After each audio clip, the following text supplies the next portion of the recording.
Hello everyone and welcome back to Cities Skylines, where we get to try and finish up our town here. Now I have come up with a name. We are going to be calling this area Pinecreek. Not just because of all the pine trees, but eventually I do want to try and work in a creek through here. But for the time being, this town is kind of finished and we will be moving on after this episode. This episode also is going to be a little bit different because we will have a little bit of a real-time building section, just because of a lot of this stuff, like laying out homes, the fence work along it, is kind of repetitive and in my opinion a little bit jarring to be recording, because I move the camera around a lot when I'm constructing things, just so I can keep an eye on proportion and the balance of the whole composition.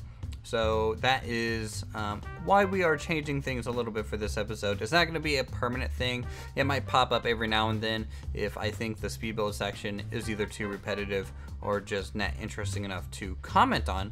So we are just laying out the final little roads here up to the, it's not really the north, is it? I guess it's to just on the right side of town. And you want to have some dead ends up here. You want to have some cul-de-sacs. You want to have areas where it will hopefully bleed into the hillside and that kind of state route up there, and make that look a little bit more cohesive and organic, you could say.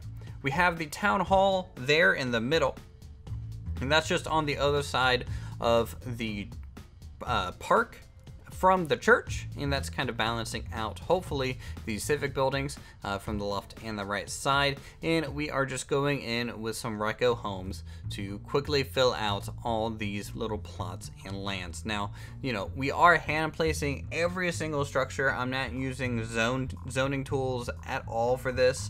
It is just all hand placed and kind of hand put together, and I think there's a certain charm and appeal to that, because when you do use the default zoning tool, you know, you're going to get a mixed bag. You're going to get either a whole bunch of small homes together or the occasional big home surrounded by small homes.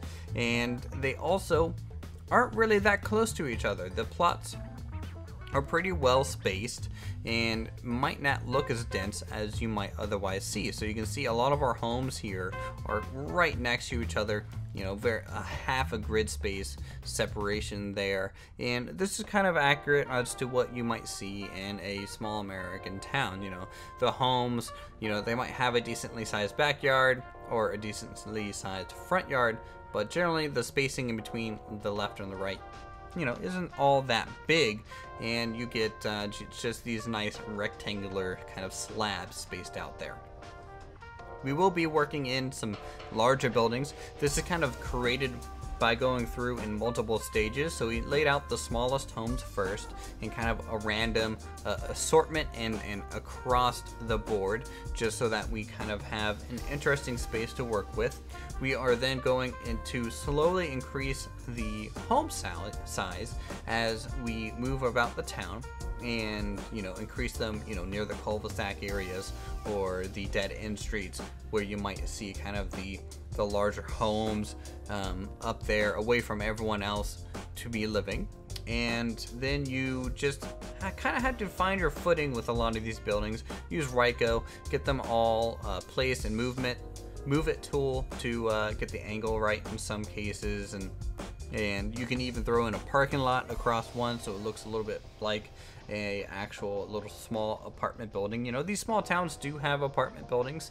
They might not, that might be actually a little bit more considered to be a condo more so than apartment buildings, because they might actually have like an upstairs and a basement, depending on what kind of place you're renting out. So at least that's the case when I was growing up. My friend lived in one of those type of apartments where it was just kind of these attached homes all the way down the side, essentially. We are now going into the fence work, and we aren't, you know, fencing in every yard or anything like that. We're kind of keeping it sporadic and a little bit random here, and, you know, that's one to keep the interest a little bit more I guess separated, but also, you know, not everyone is going to use fences to separate the yards. Some people will prefer to either use bushes or tree lines, and you know, a lot of people really just kind of know where their plot ends over time. And that's kind of what I'm trying to achieve here, though there is definitely plenty of fences to be had, and the more upper middle class areas might have more fence work than anywhere else. So we are now going in, filling in a lot of these areas with greenery. These small towns tend to have a bunch of greenery. It looks very tightly packed in there. You know, it's very surprising to, if you walk down a street, just try and pay attention to all the greenery and trees that there are in these type of areas. It is one of those things that just kind of surprised me when I was walking and just looking around on my way to play some tennis. It was just, wow, these trees are everywhere, and they're not only everywhere, but they're huge, and they're overhanging with the road, and they interact in different ways than I see some people do in Cities Skylines, and I just wanted to try and capture that look for this town completely. We also want to try and start blending the roads and the edge of town here. So that's what we're kind of doing with the grass decals and the dirt decals, the low bushes that are then being reinforced with slightly larger trees and larger trees. And you do want to try and space these out so you can have spots of green showing through from a distance. That helps make the whole thing readable and a little bit more interesting if you just have some areas where there are just, you know, barren and no trees present. We are now kind of working on the final fence work here, and this is the richest part of town, you could say. They have some really nice big yards. They're all going to have pools. They are going to have a wall even separating them from the actual road into town, and some of them might even upgrade to a plaster wall type of structure. And it just makes the whole edge of town look pretty dynamic with all these man-made shapes interacting with the greenery space caused from the local kind of forest boundary of greenery. And it's just a pretty cool effect. I like these type of things. You know, it's pretty nice to see one into these guys' yards from above, because it makes them, one, look a little bit more important and bigger than everything else. And it just is a nice effect to try and capture. Over here by the state route, we are going to build ourselves a nice little gas station. This is going to help people who are just on the route itself not have to traverse into town to fill up gas. You know, you do occasionally see this by interstates or the exit and entry points into many towns, and that's just to try and keep the people who are just traversing through the area out of the general traffic of the residential zones. And I think that they turn out and they look pretty cool too. They help blend the town into the local area a little bit more, and it's just that spot of concrete that's just left over and kind of just the final breath of the Pinecreek before it turns back into wilderness. We are also going to fill in these plots over here by the farms. These are kind of larger homes because these are kind of wealthy farmland owners out here. I know most farmers are probably not super wealthy, but if you're the only farm in a 100-mile radius, you might have a little bit of a monopoly going on here. And we'd use this opportunity to fill in a whole bunch of greenery to help transition this whole area out. So let's go ahead into real time. We'll continue work a little bit here on Pinecreek and maybe talk about some future plans, and then you guys can give me your wonderful feedback. Okay, so here we are taking a quick peek over here at Pinecreek, and it is a nice lush town. Let's go ahead and zoom in to some of these final details. Over here, this is the town hall. You can see they just have their nice kind of open yard here. It also kind of acts as a police station. My hometown actually did that as well. So it was a whole kind of town hall area and also a police station. So it kind of makes sense for me. It might not make sense for some of you out there. But it is nice to have this kind of open plot with a little bit less greenery, and then everything gets a little bit more dense as you go around. And just the views you can get looking down the streets is really what I was after. Like this whole look here is just pretty amazing.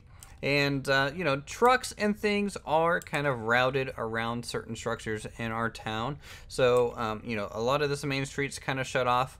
A lot of this northern area is generally shut off as well from truck access. So they really only use a couple of these streets.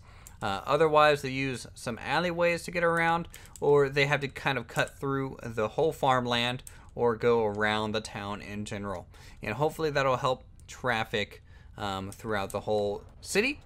I'm hoping for that. I'm not 100% sure. I haven't really tested these kind of things before, so this is my first attempt at City Skylines, and let me tell you, I am pretty happy with how this whole thing looks and feels. It just looks like a proper, peaceful little town that you could retire in. Here are the fancier homes near their cul-de-sac and a few dead-end streets, and they, of course, get their pools.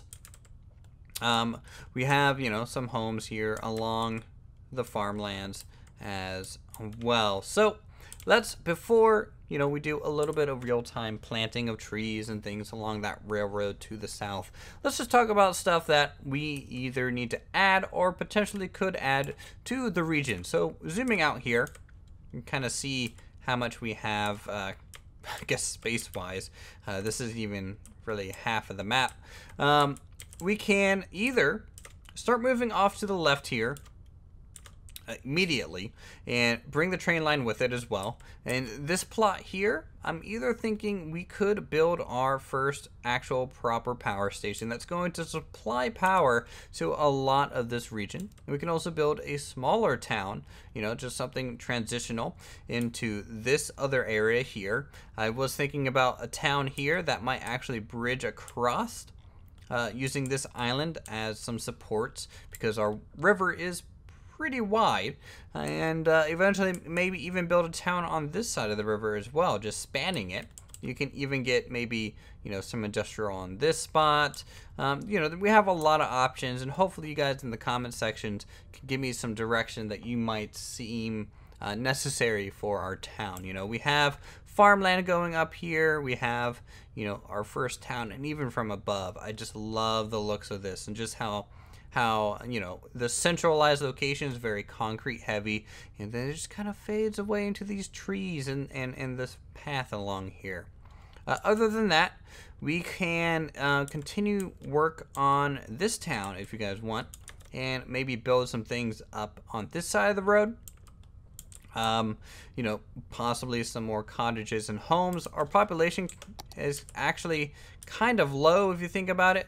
We are only at 1469 total people in here, and that might be a bit of a problem for jobs. As you can see, there's plenty of factories still looking for people to work here.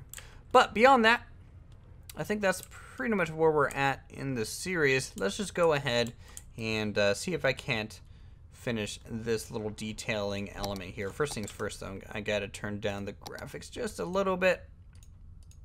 I can't quite run it on the highest setting. For gameplay reasons, I enjoy my FPS just so I can put things down a little bit quicker. So let's hop into here, and we will just continue what we have been doing along this rail. So I'm gotta find some grass and things like that. And we are just going to turn down the strength a little bit. And I basically just quickly move my mouse and then click and hold for a split second or so. And that's going to give you a nice little sparse covering along the edge of these rails. Now, we only need fence on one side. I don't expect people to climb the whole mountainside on here. And if they do, maybe they deserve to actually be able to hop on one of these trains. We are then going to just backfill some of this with these lower bushes here, trying to keep it relatively sparse. Some areas might be thicker than others in vegetation. which is pretty good, especially maybe right here along the cliff edge. Just so they kind of break through there. This is overhanging a little bit too much, I think. And all these custom trees and assets that I have are really handy for, you know, slowly building up a lot of these areas. They've done a really great job at, you know, creating some good size variation in this section. So we'll do that. Let's go ahead back into some of the grasses and things of that. Some of these dead grasses will generally look pretty good as well. Now you don't want to go completely crazy, and in fact if you do lay down too many assets in one area, it can really cause a bunch of lag for your game. So that is something to, you know, be mindful of. So let's find some tufts. So, and if you have a wide area, you can use this to kind of just quickly throw in a bunch of grass.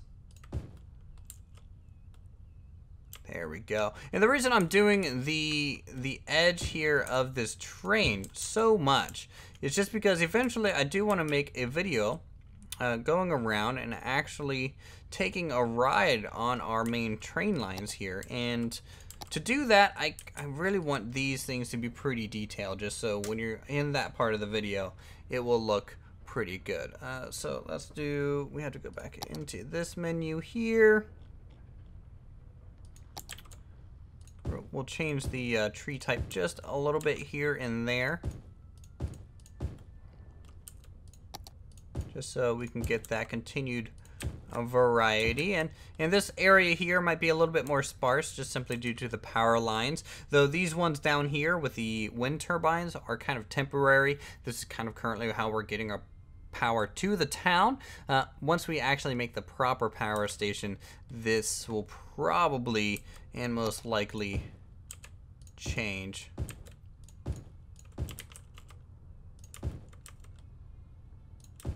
So let's add some oak trees. This oak tree is actually my favorite model that I have downloaded for this whole save. How else am I doing this? So it looks like I am using